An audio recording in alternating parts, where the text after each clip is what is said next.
In today's episode, we are looking at the Memphis Grizzlies and their dynasty value moving forward. Michael Bolton. Let's get to it. Let's get to it, indeed.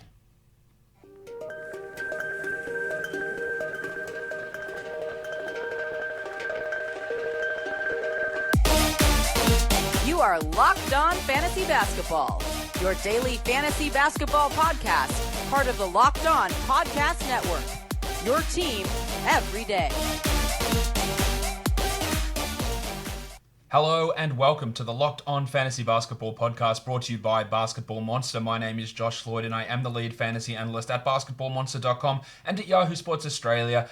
And you can find me on Twitter, as always, at redrock_bball and on Instagram at Locked On Fantasy Basketball. As I said, we're going to be looking at the Memphis Grizzlies today from a dynasty perspective. Before I do that, though, I want to leave a quick note of my thoughts. You would have seen some of the stuff that I've tweeted out if you do follow me on Twitter about the things that are going on in the world, but in particular in the United States. And I just want to make sure that my thoughts are out there for people to know. Now, I am not in a unique situation. Of course, I'm not in the United States. My work is based in the United States, and I've been there plenty of times. But seeing some of the stuff that is happening over there and has happened over there is pretty disturbing. To see footage of military in the streets, to see just cities and places that I've been on fire. It's a hard thing to go about. And try and wrap your head around, especially from a distance. But there are plenty of people that I know who are impacted by all of these things that are going on there. And it is a scary sight to see. Racism is a huge problem. Whether it's in the United States, whether it's here in Australia, across the world, it is a massive, massive issue. Again, I am not in a unique position to speak about this because there are plenty of people who live it. I don't live it. I'm a straight, white, male, middle-aged.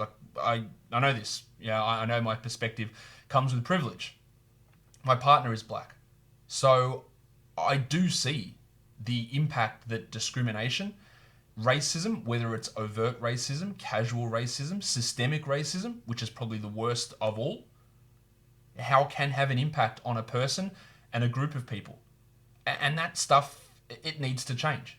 And it doesn't just change overnight. It doesn't just change naturally. It changes by people making the effort to change. It changes by people like myself and like many others speaking out against racism, against police brutality, which is obviously a horrendous thing to see. It is not excusable. The murder of George Floyd by those police officers was horrible. Of all of the other black deaths in America, in Australia, it's not on. And we need to speak up about it. And it's not about saying equality, because equality is one thing, and that's fine. Everybody deserves to be treated well. There is no doubt about that. But Black Lives Matter. This is important that we stand up and we use whatever power we may have in our lives, whatever means we have of doing this, to improve the situation of our fellow humans. Now, when I say equality, it's not about giving everybody the same opportunity, because that is not how this works. When there is a group of people who have been significantly suppressed because of the color of their skin over 10s, 20s, hundreds of years, it doesn't mean that they then need to be on an equal footing. There needs to be boosts to amplify their voice, to be put into positions of power, to be put onto CEO positions, company boards. I need to do a better job of amplifying people of color and their voices as well. I need to do a better job of that. I'm aware of that. I need to do a better job of expanding my media intake to include more people of color, to include more women of color, amplifying these voices. And it's not just about putting things on an even pedestal. It's about giving those opportunities which systemically have been declined for those people, for those communities. It's about giving them that extra boost to get their thoughts and that out. And it's about doing it in a respectful way and in a way that can help. Nobody wants any of this stuff. Actually, that's not true, because there are plenty of people who the racism is the point. And that sort of nonsense is bullshit, and it can go, obviously. It is about providing equity to people of color It is about standing up and speaking out against racism, against police brutality, and against the things which we all, if it happened to us and our family, we would be steadfastly against. And as I said, like, I am not a person of color. My partner is black, and I see a fraction of what she has to go through. And it is heartbreaking to see that. These things need to change, and it just needs to change. And we need to amplify it. We need to speak out, and we need to make sure some action can be taken. That is all that I am going to say on this matter at this point. You've seen me tweet. You've seen me. I'm just being silent is not an option. This shit needs to be spoken out against, and that's exactly what I'm doing. So I know that you guys come here to listen to about basketball and fantasy basketball, but with what is happening at the moment, I just thought 5 minutes out of your day to speak about it. I thought it was important to do. So here we are, and honestly, probably should have done it a little bit earlier. Let's now talk about what we are here to talk about today, and that is the Memphis Grizzlies and the dynasty purpose, or the dynasty perspective of a bunch of their players. That's the wrong graphic. That's the one I want to look at, because let's start by looking at Triple J, Jaren Jackson Jr. of the Memphis Grizzlies. We thought there was a big breakout coming from Jackson this season, and while he did improve, it wasn't to the level that we hoped necessarily. He was still only the 65th ranked player this year, and that's in large part because he still only played 28 minutes a night, and some of that was due to foul trouble, but it wasn't always the problem. We did see him start to, before the injury really ended his season. Well, it depends on, he'll be back, I assume, when the NBA resumes. But he was starting to play those 30 minutes a night. The beginning of the season was rough at times, but we saw the genesis of what is going to be a very, very good fantasy player. As I said, 65th ranked player in 28 minutes. He averaged 17 points per game. He had 24% usage. He hit 40% of his threes on over 6 attempts, which as a center is huge. Now, the downside to him as a center is the rebounding is abysmally bad. 4.7 rebounds is really, really poor. It's a lower rebound rate than last season. I would have hoped he could have been a 2.5 blocks per game guy, but it's only at 1.6. His free throw shooting dipped from 77 to 74. His field goals went from 51 to 47%, and that's because his 2-point conversions dropped down. His true shooting remained exactly the same, but for fantasy, it actually had a negative impact there. There is still a lot more to come from Jaren Jackson. He can be a 20-point per game guy, a 7-rebound guy, a 2-block guy, a 50%, an 80% from the field and from the line guy. I think all that is true. Fouls are definitely an issue. The lack of rebounds are definitely an issue. Can they improve? I do think the fouls will come, and I think the rebounding, he will never be a super strong rebounder, but he can improve that a lot. His 3-pointers went from 1.2 per 36 to 3.2 per 36. That's a huge leap in his shooting, and that is massive in his overall form.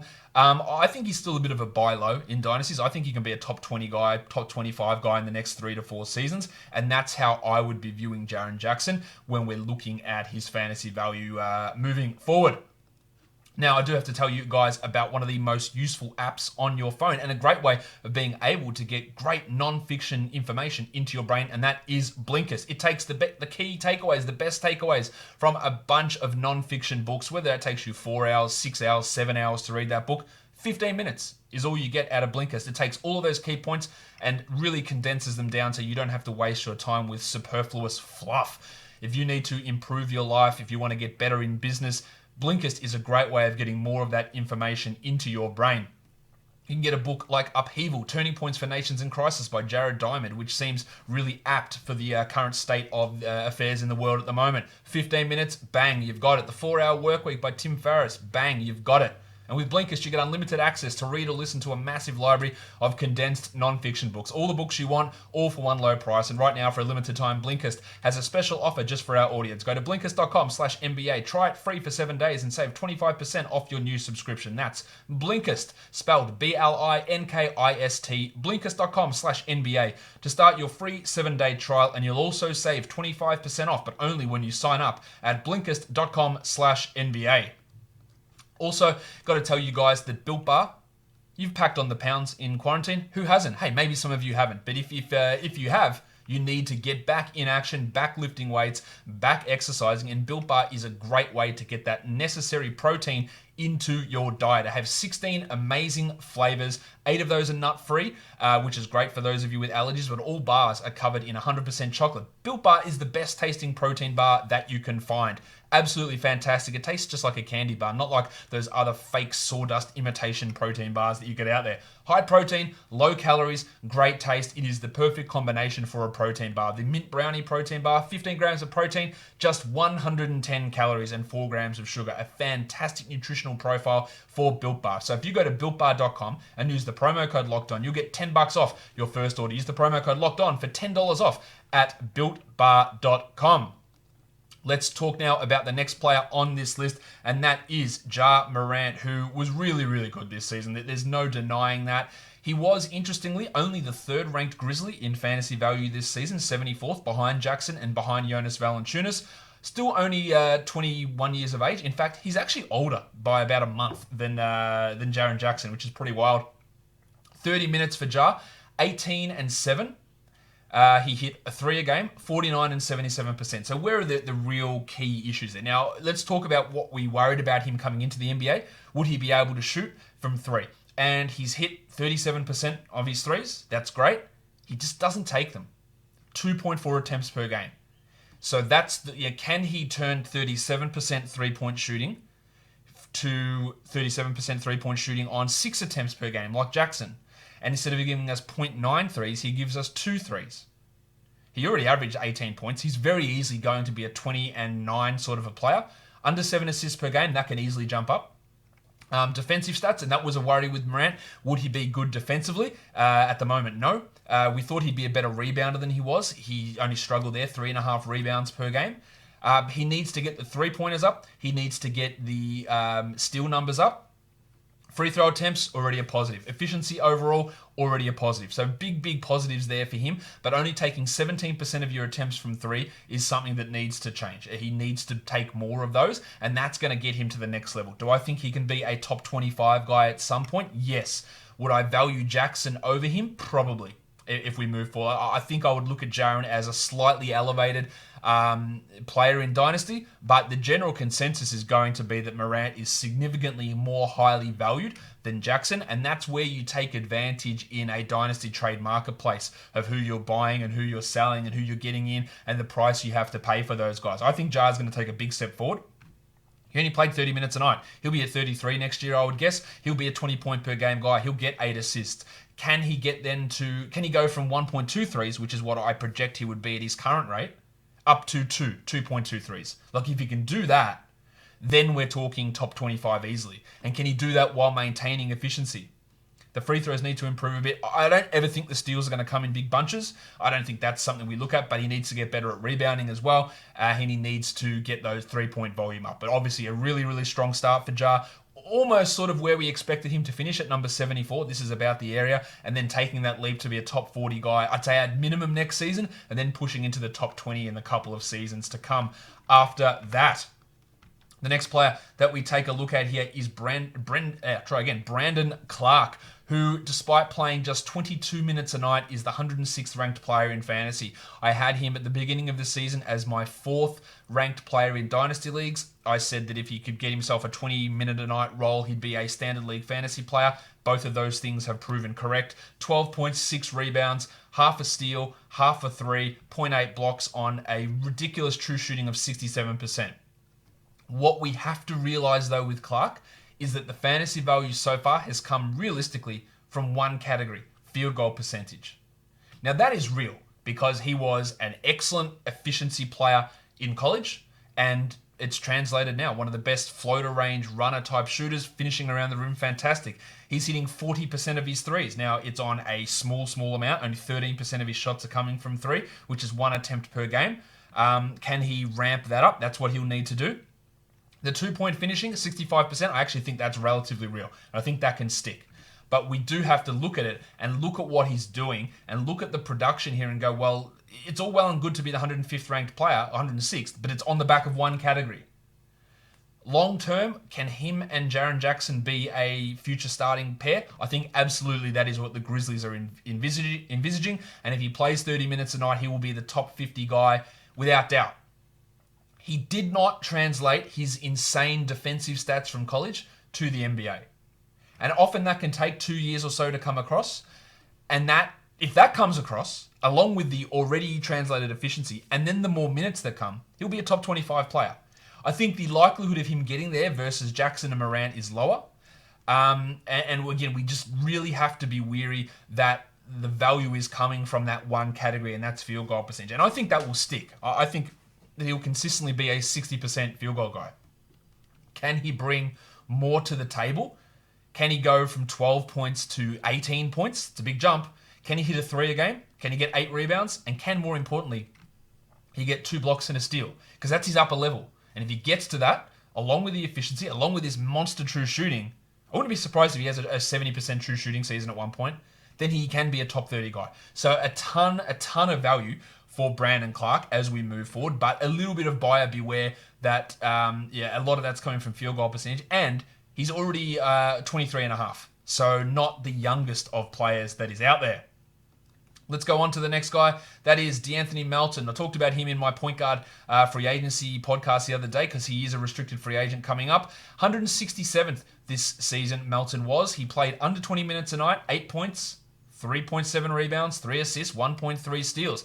And if I talk about Brandon Clarke and one category being the real issue here, it's the same for Melton. It's his steals. It is a huge number there for his steals. We thought there were big opportunities for him to push up his minutes, and he did that. The last 22 games of the season, he went to 22 minutes a night. Unfortunately, his fantasy production fell because the shot just wouldn't go in.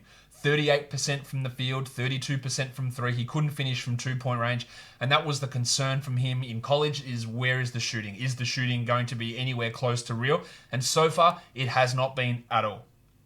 That is the concern that we have with Melton. Now, do I think that he can be a starting caliber, a really low-end starting caliber point guard? Yeah, I do. I always worry, and same with Clarke, that when one category is driving everything for your fantasy value, that is always a concern, especially when it's a low-volume category like steals, and that's where rankings can be a little bit weird with that. I was very much on the Melton train this season. I thought he was a huge positive for this squad.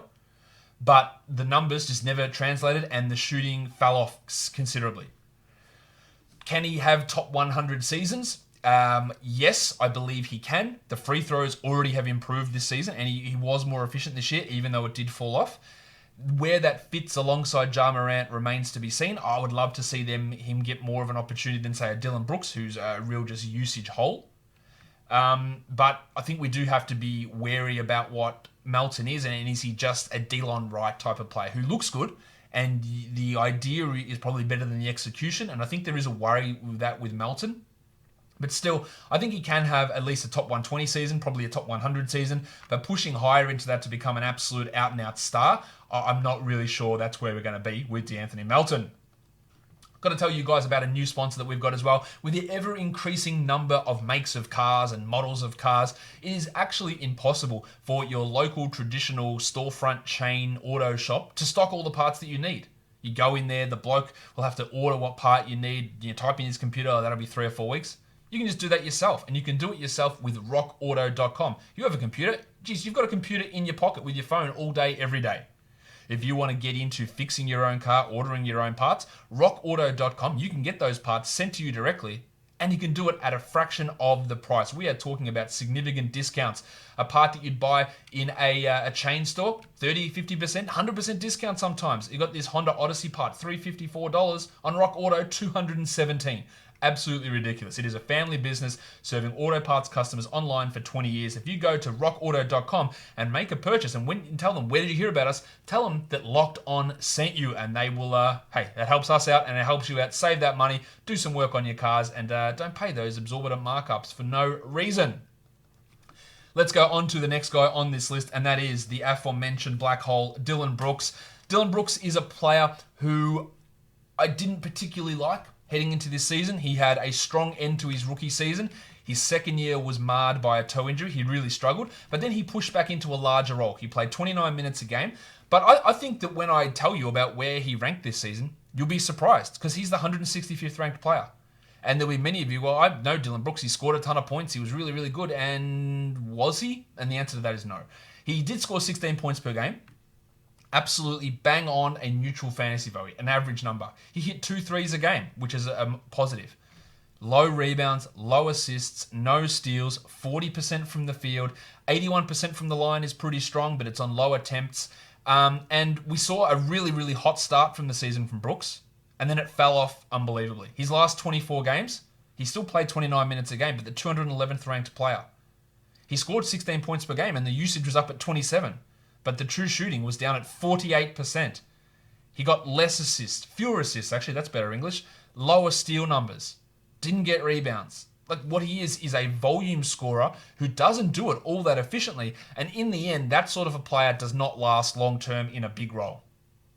He started, I think that it was just a case of he put up some really good numbers, they signed him to a contract extension, not saying these two things are related, and then he got really shot happy and shit just fell off completely. Can he have some okay performances? No doubt about that. Some really big scoring games. Even like in the end of February, he had a 32-pointer, a 24-pointer.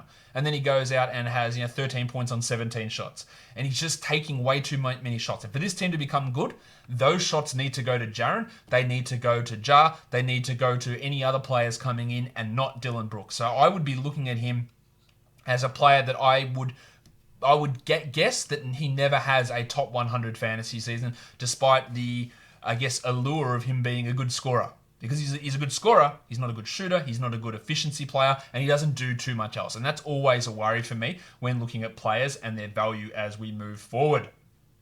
The next guy up is a guy that I wasn't sure I'd be talking about. You know that I did not like this guy as a player in Phoenix. I thought there was a shitbloke character to him as well. I didn't like his basketball play at all.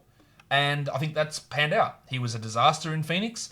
He needed that situation like a Dillon Brooks at the end of his rookie season to be the only guy on the court and just have the ball in his hands every time to be a useful fantasy guy. And this season, he just was in the G League all year. Now, when he did get promoted and eventually called up, and remember, the trade for Josh Jackson from Phoenix to Memphis was a dump by Phoenix, and it was to acquire D'Anthony Melton by Memphis, and Jackson was a throw-in. When he got called up, I thought he played much better. He didn't play well, but he played much better. 20 points, 20 minutes, 10 points a game, 1.3 triples, true shooting at 54%, which is a step up from being under 50 in both of his first 2 seasons. I thought that he stepped up. He averaged 19 points, 6 rebounds and 3 assists per 36 with 2 steals. 44 from the field, 66 from the line. That's the worry. Can't shoot free throws, can't shoot threes, poor decision making, defensively has been a little bit overrated. I don't think any team wants to look at Josh Jackson and view him as a starting piece moving forward. But I think he has shown that he can be a decent enough rotation player. And if this uptick in his defensive stat accumulation, which is what we saw here, is real, then there is a little bit of value as well as a 3-point volume. But the efficiency is always going to be a drag on him. And I just don't ever see him getting into a large enough role to be an impact guy as we move forward. The next guy here is Tyus Jones, who I thought was outplayed by D'Anthony Melton most of this season. He has had real struggles with shooting the ball last season in Minnesota, but got back to 38% from 3 this year. Still only the 216th ranked player and played 19 minutes. I'm not really sure where he's going to fit in moving forward with this squad. There's Morant there, obviously. There's Melton there as well. I think that we're looking at him as a 18, 17 minute a night guy as we move forward, who provides good assists, 4.5 a game. 1 steal, which is down from what he's done the last 2 years, but he's around that 1.2 steals. Pretty decent numbers there. And that's what he is. An assists and steals streamer, a low volume 3-point guy, and an insanely low usage guy, an insanely low turnover player as well. And that needs to be mentioned because I think he can run teams efficiently, but my thoughts on him being a starting caliber point guard have probably softened a little bit. I think if he had to start for you, you wouldn't be completely disgusted. In fact, the 6 games that he started this year, he averaged 9 and 6 with a steal and shot 47% from the field. Didn't shoot the free throws well for some weird reason, considering the last 2 years he'd been 88 and 84% from the line. He was down at 74 this year. And I worry, and I talk about this with free throws all the time, Is he not happy in Memphis? He didn't like the role that he thought he was going to get coming over in free agency didn't eventuate. I think there's something to that, absolutely, and that's worth looking at. But to me, he's just that deeper league sort of a player who provides assist value, and that's really about it. The next guy is a weird one, and that's Justise Winslow. We haven't seen him play for Memphis at all. He played, 11 games this season for Miami, and he was the 220th ranked player in 32 minutes. He shot horribly, 39% from the field. He's never a good free throw shooter, has never been a 70% guy. He was at 22% from three. He's a low volume 3-point guy. He needs the ball in his hands and to generate the only real category of value he provides, and that's assists, although to be fair, his rebounds are pretty good. He's a guy that, despite defensive prowess, doesn't really generate steals or blocks in any high volume. And now he comes to Memphis, and where does he fit? I think he needs the ball in his hands, and the ball is not going to be in his hands. It's going to be in Ja Morant's hands. So I am not looking at him as a player where I go, it's just a top 70 breakout waiting to happen. He has had 5 seasons now, and the best year he ever had was last year as the 136th ranked player in 30 minutes. Like, that's just not good enough. The shooting is a massive drawback. He's had 1 year of a true shooting of over 50%, and it was last year at 51%. That does not cut it. Doesn't get steals, doesn't hit threes, doesn't get blocks, bad free throws, bad field goals, low usage, constantly injured. There are people who believe in Justise Winslow. I am not one of those people from a fantasy point of view. I think he's going to be best suited as a 24, 25-minute-a-night guy in the Grizzlies, and how he fits in with Tyus and with DeAnthony Melton is really up for debate. There is Kyle Anderson still there, and maybe he can take some of Anderson's minutes. I don't think you can play those two guys together, but he's just not going to have the ball in his hands enough to be a useful player. And if he never had a top 150 season again, I don't think I would be entirely surprised. The next guy I'm going to talk about here is Grayson Allen, who I thought improved quite a bit this season. He was not good at all in Utah, really struggled, came across in a trade in the Mike Conley deal, and I thought he was okay. 7.5 points, 45 and 86, shot 36% from three. There are times when I would have preferred him playing over Dillon Brooks.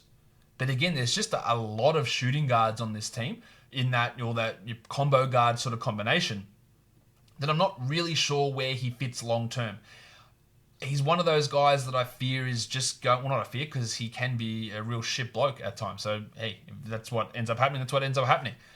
I thought he was starting to get his career on track, and then wiped out by the injury with a hip problem. But I just think he might have a real limited NBA shelf life. Nothing super exciting about what he does. 3 assists per 36. Defensive numbers, just forget about it. Doesn't get to the line at huge rates. Hits threes at a solid amount. Scores okay. But nothing that makes you go, well, he's definitely deserving of a larger role as we move forward. I should have mentioned Josh Jackson before, actually. We'll go back to that now. He did average 20 points a game in the G League, so I think that's worth mentioning, with really good steal, block numbers, assist numbers, and rebound numbers, so really good there. The other guy I want to talk about now, normally I only do 9 players maximum on these shows, but the Grizzlies had this other guy I want to talk about, and that's John Conchar, who did play 20 minutes a night in the G League, 12 points, 8 rebounds, 4 assists, 2 steals, and when he came up to the NBA, he was able to do similar sort of things. He only played 11 minutes, but averaged 3 and 3 with 1.5 assists and half a steal in 11 minutes, and shot 66% from the field. It's a very limited sample, but the sort of numbers that he put up in college, the sort of numbers that he put up in the G League, and the sort of numbers that he put up at Summer League, sort of translated across to the NBA. Per 36 was only 11 points, but a 3, 10 rebounds, 4.5 assists, and 1.5 steals. It's interesting. He's at least a name to watch for deeper leagues. I think, again, there's just so many guards here. Winslow, Allen, Jackson, Morant, Brooks, Jones, Melton. There's so many guards there that finding a rotation spot's really tough for Conchar. But he's a name to watch that if he found himself in a 15-minute-a-night role, he'd be a top 250 fantasy player. And I think that is something that is at least worth mentioning. That'll do it for me today, guys. Don't forget, check out all of our sponsors, Built Bar, Blinkist, and RockAuto.com. And subscribe, Apple Podcasts, Google Podcasts, Stitcher, Spotify, and on YouTube. Guys, we are done here. Thank you so much for listening, everyone. See ya.